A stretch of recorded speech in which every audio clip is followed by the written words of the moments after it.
Business studies के examination में gap मिले थे 9 दिन के, और आप मुझे बताओ आज की डेट पे सिर्फ 3 दिन आपके पास बचे हैं, आपने इसकी प्रिपरेशन कितनी की? ध्यान रखना बेटा, अकाउंटेंसी जैसा टफ सब्जेक्ट आपने निपटा दिया, इकोनॉमिक्स आपने निपटा दिया, सीबीएसई फील्डिंग सेट नहीं कर पाई आपकी। और मैंने आप लोगों से कहा कि भैया बिजनेस स्टडीज इजी है, उसमें हम 80 आउट ऑफ 80 आराम से लेके आ सकते हैं, लेकिन आपने इतना इजी समझ लिया उसको कि अभी तक कुछ भी नहीं पढ़ा। तो आज मुझे आप लोगों से वादा चाहिए, कमिटमेंट चाहिए, क्योंकि अंत भला तो सब भला, ये आखिरी पेपर है।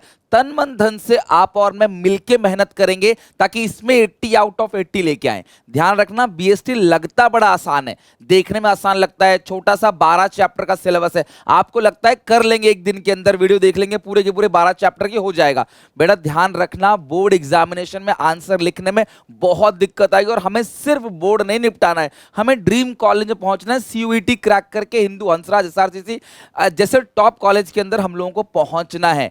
तो आज मैं आपको सिर्फ और सिर्फ 20 क्वेश्चंस दे रहा हूं उन बच्चों के लिए जिन्होंने अभी तक कुछ भी नहीं पढ़ा। ये स्पेशल वीडियो उनके लिए है जिन्होंने अभी तक कुछ भी नहीं पढ़ा, और उसमें 40 मार्क्स की गारंटी दे रहा हूं। इस वीडियो को एक एक बच्चा एंड तक देखना, एक एक क्वेश्चन की आज एट एनी कॉस्ट इसके एक एक क्वेश्चन की लिस्ट बनाना, आंसर्स लिखना। मैं आपको बता देता हूं ये 40 क्वेश्चंस कौन कौन से हैं, लेकिन इन 40 क्वेश्चन का आंसर कहां से मिलेगा आपको, तो मैंने लाइव ली है 22 तारीख को, देखो एक लाइव ली है, एक लाइव 23 तारीख को ली है, एक लाइव आज लेने वाला हूं 10 बजे।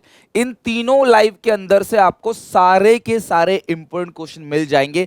3-3 घंटे की 3 लाइव है, लगभग 9 घंटे के अंदर आपका पूरा का पूरा A to Z business studies खत्म करवा रहा हूं। तो आप एक एक कोशिश करके इसका स्क्रीनशॉट लो या लिखो, और मैं आपको बताऊंगा कि इन्हीं के अंदर से आपके 40 नंबर कम से कम कवर होंगे।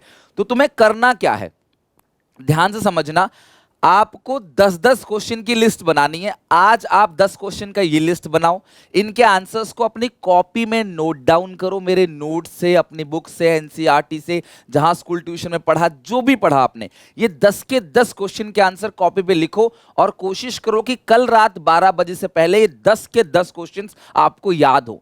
क्वेश्चंस इनमें से कुछ डायरेक्ट आएंगे, कुछ केस स्टडीज आएंगी, तो आपको जब चैप्टर याद होगा तो मैं इनके केस स्टडीज भी आपको अच्छे से करा दूंगा। और अगर आप लोग मुझे बोलोगे इस वीडियो पे मैसिव रिस्पॉन्स आओ, एक एक बच्चे इस वीडियो को शेयर करना, इस वीडियो में एक एक बच्चा कमेंट करना, तो मैं एक सेपरेट वीडियो बना के इन 20 के 20 टॉपिक को एक ही वीडियो में कवर करा दूंगा आपको। तो लेकिन आप सबको अब टाइम वेस्ट नहीं करना है, और आज आपने ये 10 क्वेश्चन करने हैं, कल आपने ये 10 क्वेश्चन करने हैं, 20 क्वेश्चन आपको कवर करने हैं। ये most repeated, most important, most expected questions हैं। इतना कर लोगे ना, एग्जामिनेशन में आपकी बात बन जाएगी, और 40 नंबर कम से कम कवर होंगे जिन्होंने अभी तक कुछ भी नहीं पढ़ा। फिर मैं एमसीक्यू भी लेके आऊंगा, और बहुत सारी छोटी मोटी चीजें जो 2-2, 3-3, 4-4 नंबर में पेपर में अक्सर आते हैं, वो सारी चीजें कराऊंगा। तो क्या क्या चीजें हैं इसके अंदर, कोऑर्डिनेशन वाला कॉन्सेप्ट पहचानना होगा, यहां से सी फॉर केस स्टडी आएगा, फीचर या इंपोर्टेंस कुछ भी पूछ सकता है, ये आपका डायरेक्ट क्वेश्चन बन सकता है। प्रिंसिपल ऑफ मैनेजमेंट में आपने इतने प्रिंसिपल्स पढ़ने हैं बस, वैसे तो लगभग 18 प्रिंसिपल है, लेकिन मैंने आपको इसमें से लगभग 6 प्रिंसिपल दे दिए हैं, ठीक है, 6-7 प्रिंसिपल है। इंपोर्टेंस ऑफ बिजनेस इन्वायरमेंट, ये भी क्वेश्चन आपको इनडायरेक्ट वे में पूछा जा सकता है केस स्टडीज के रूप में। Limitations of planning case study, types of planning case study, functional division structure case study, delegation decentralisation case study, internal external source of recruitment, ये डायरेक्ट और केस स्टडी दोनों बेसिस पे आ सकता है। Selection process direct, financial non financial incentive case studies, importance of controlling direct, barriers of effective communication direct, financial planning is important direct, और छोटा सा केस स्टडी आएगा, finance is the blood of the business आ सकता है। फिर funds जब requirement होती है, तब फंड्स की जरूरत हो, तो ये आ सकता है। तो अगर आप लोग इस वीडियो को एक एक बच्चे को शेयर करोगे, लाइक करोगे, तो और मुझे बताओगे सच में आपको लगता है कि उसने सर आप ये 20 के 20 टॉपिक करा दो, कैसे कैसे केस स्टडीज आएंगे, उसको बता के कीवर्ड्स तो बताना, मैं डेफिनेटली प्लान करूंगा उसके लिए, ठीक है। फैक्टर अफेक्टिंग डायरेक्ट क्वेश्चन आएगा, इन तीनों में से कोई एक। फंक्शन स्टॉक एक्सचेंज डायरेक्ट आएगा, सेबी डायरेक्ट आएगा, मार्केटिंग फिलॉसफी ये आएगा केस स्टडीज के अंदर, factors determining price of commodity ये आएगा डायरेक्ट, राइट्स रिस्पॉन्सिबिलिटी ये आएगा डायरेक्ट, और केस स्टडी दोनों में आ सकता है, और डिफरेंस जो है वो तो डायरेक्ट ही आएगा। तो इस तरीके से कई सारे क्वेश्चन डायरेक्ट हैं, कई सारे क्वेश्चन केस स्टडीज है। इन 20 क्वेश्चन को अगर तुम सॉल्व कर लोगे तो बात बन जाएगी।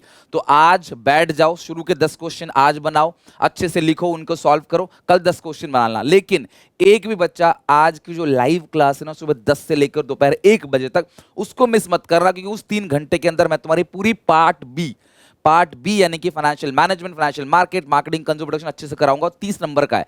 मैं बोलता हूं 30 में से अगर 15-17 नंबर भी आ जाते हैं वीडियो देखने के बाद डायरेक्ट क्वेश्चंस के साथ, तो क्या बुराई है? ठीक है, तो अच्छे से पढ़ाई करो, मेहनत करो, लास्ट दिन का वेट मत करो बेटा। लास्ट 1 दिन में 2 दिन में सिर्फ टेंशन और संतुष्टि मिलती है, प्रैक्टिकली कॉपी पे उतारा नहीं जाएगा, आपसे आंसर नहीं लिखा जाएगा। ठीक है, तो वीडियो में मुझे कमेंट चाहिए, हाँ सर हम ये 20 के 20 क्वेश्चन निपटाएंगे। जहां भी दिक्कत फील कर रहे हो बीएसटी में, जो भी प्रॉब्लम आ रही है मुझे बताओ, डेफिनेटली मैं काम करूंगा। मिलते हैं नेक्स्ट वीडियो में, टेक केयर, बाय बाय। 10 बजे मिलते हैं लाइव क्लास के अंदर आज।